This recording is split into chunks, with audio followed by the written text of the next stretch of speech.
Agora em Brasília, 9 horas e 50 minutos. Direito na tela. Chegando o quadro Direito na Tela no Revista Justiça, vamos conversar com o professor da Faculdade de Direito da UNB, professor Cristiano Paixão. Professor, seja bem-vindo, bom dia. Bom dia, Sérgio. Muito obrigado por estar de novo contigo discutindo filmes ligados ao nosso contexto jurídico. Estamos aqui transmitindo também pelo Instagram essa entrevista que você pode acompanhar também. Professor, estávamos agora há pouco falando sobre as eleições dos Estados Unidos, 11 de setembro. Isso serve de inspiração para as indicações de hoje? Acho que sim, acho que o contexto dessas datas é muito significativo para nós, né, Sérgio? Nós refletimos, nós somos seres históricos e refletimos com base em datas. Então, esse dia, 11 de setembro, virou um nome, né? Quem se lembra do que estava acontecendo no 11 de setembro? O que aconteceu na política mundial após o 11 de setembro? Então, o 11 de setembro virou uma referência. E eu acho que nós temos muitas produções cinematográficas sobre esse período, e eu separei duas para discutirmos hoje. São duas produções muito interessantes, muito complexas e, ao mesmo tempo, fascinantes. E elas ambas envolvem originalidade na criação. Então, podemos começar com alguma delas para a gente falar aqui para os espectadores. Vamos lá, então. Qual é a primeira? É um filme que se chama 11 de setembro, em português. O título original é 110901, como se fosse a marcação de um tempo. É a ideia, e é uma ideia fascinante desse filme, que a ideia é a seguinte: são 11 curtas sobre o 11 de setembro. Cada um desses curtas tem 11 minutos, 9 segundos e um décimo. Então é uma simetria entre a data e a duração de cada filme. E o outro dado importante, outra informação importante, é que o filme é feito por cineastas do mundo inteiro. São 11 cineastas, um de cada país. Então nós temos Egito, temos o Irã, Burkina Faso, Estados Unidos, França, Bósnia, Inglaterra, México, Japão. E todos esses compõem, cada um com seu filme de 11 minutos e 9 segundos.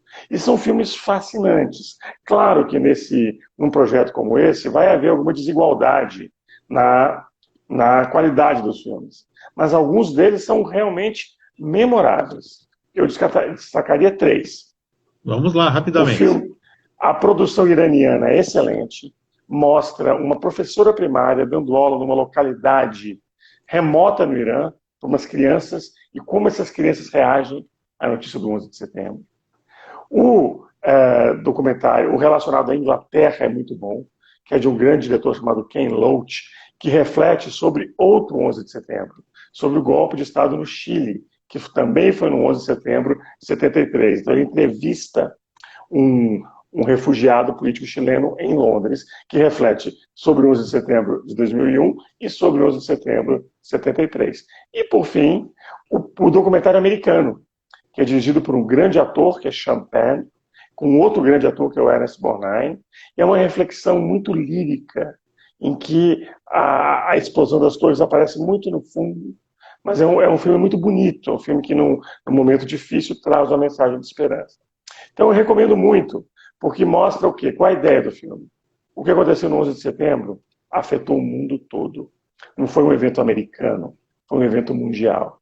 E esse filme nos mostra como isso é repercutido de formas diferentes ao redor do globo. E outra observação interessante, é um filme feito em 2002, portanto, logo depois do 11 de setembro. Ou seja, ainda com aquela perspectiva da recepção dessa situação no mundo todo. Mais alguma indicação ainda? Tem duas indicações, era uma dentro da outra? Como que é isso? Não, agora temos uma similar, que é um outro filme, que é um filme muito interessante, um filme em inglês de 2006, chamado Caminho para Guantánamo. Nós sabemos que um dos principais desdobramentos dessa guerra contra o terror foi o surgimento de um campo de prisioneiros em Guantánamo, uma base naval americana que fica no Caribe, perto de Cuba.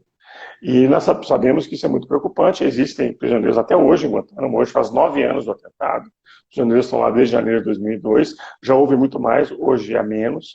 Mas o que esse filme mostra? Esse filme é legal como até como técnica cinematográfica, porque ele é um misto de documentário com ficção.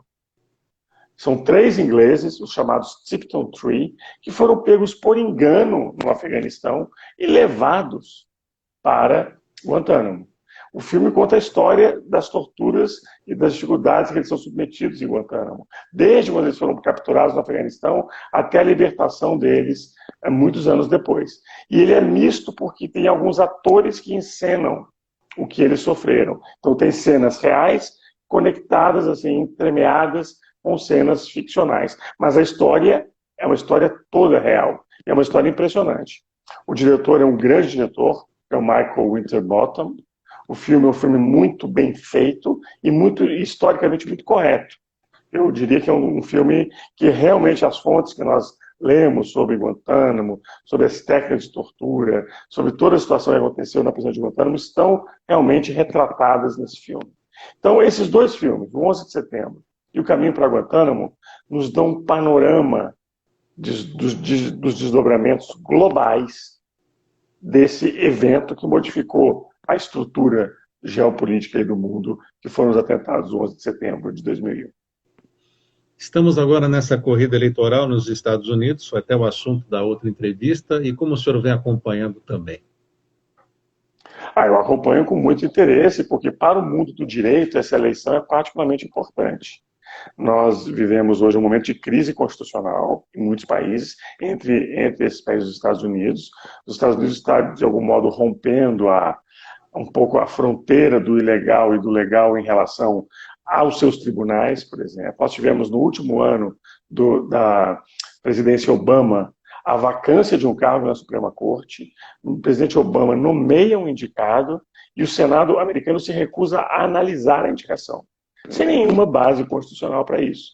E depois o presidente Trump faz essa nova indicação e indica, com uma outra vaga que apareceu, 2 juízes hiperconservadores para a Suprema Corte. Então, a Suprema Corte hoje tem uma situação muito instável no seu balanço. Então, para o mundo do direito, para o mundo dos tribunais, essa eleição é decisiva, porque nós temos 2 juízes que possivelmente se aposentarão nos próximos 4 anos, e que vão, como você sabe, nos Estados Unidos, como no Brasil, os juízes da Corte Suprema são vitalícios, mas não têm aposentadoria compulsória como temos no Brasil. Significa que eles vão dar o tom da Suprema Corte por décadas. Então, essa eleição, tanto para o Senado quanto para a presidência, é uma eleição decisiva para o futuro do direito constitucional americano e, por extensão, para o direito constitucional global. Voltamos então às indicações. O filme 11 de setembro, filme rodado em 2002, que o título original é 11-09-01, Setembro 11, e também o outro filme que o senhor indica, O Caminho para Guantánamo, de 2006. É isso mesmo, professor? Exatamente, recomendo muito esses 2 filmes. Esse é o professor Cristiano Paixão, professor da Faculdade de Direito da UNB, indicando esses filmes para nós aqui no quadro Direito na Tela. Professor, obrigado por estar conosco aqui na Rádio Justiça. Até uma próxima ocasião. Um grande abraço. Um grande abraço. Obrigado, Sérgio. Bom fim de semana para você e para os seus ouvintes. Muito obrigado. Agora em Brasília, 9h58. Daqui a pouquinho tem o Edição da Hora e daqui a pouco tem mais entrevistas no Revista Justiça. Até já.